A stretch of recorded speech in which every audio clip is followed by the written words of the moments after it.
Louis Perrault, directeur de la SASO. La SASO est un centre de préservation des races locales depuis maintenant 1978.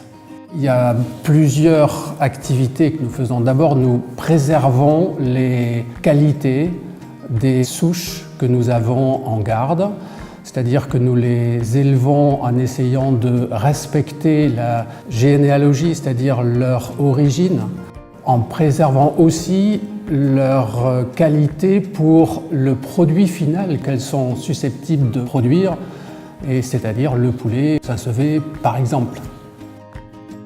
Ce qu'il y a d'unique dans l'idée, c'est d'avoir développé cette souche de Kounu qui est à l'origine une souche qui vient d'Afrique parce que le poulet a par définition a moins de plumes sur le cou, donc il est plus résistant à la chaleur. De par cette originalité-là, il a développé une peau beaucoup plus fine en fait que le poulet traditionnel et beaucoup moins de développement de graisse sous-cutanée.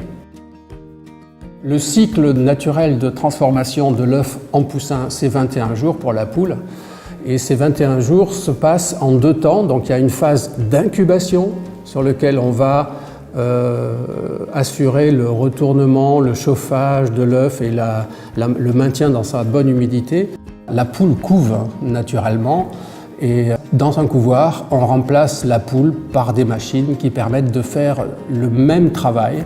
Et ensuite, la phase d'éclosion où là, l'œuf sera mis dans des éclosoirs pendant 3 jours où le petit poussin va percer cette carapace de coquille et assurer sa naissance naturelle. La qualité est liée à 2 critères.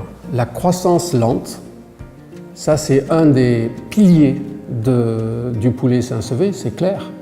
Et le deuxième, la caractéristique de la souche Kounu, qui apporte ses qualités intrinsèques. Ces 2 caractères-là font que le poulet Saint-Sevé reste un des piliers de la consommation du label rouge et le restera. On est toujours sur les mêmes critères, on est toujours sur les mêmes valeurs et on est toujours sur les mêmes croissances lentes, minimum, avec un âge.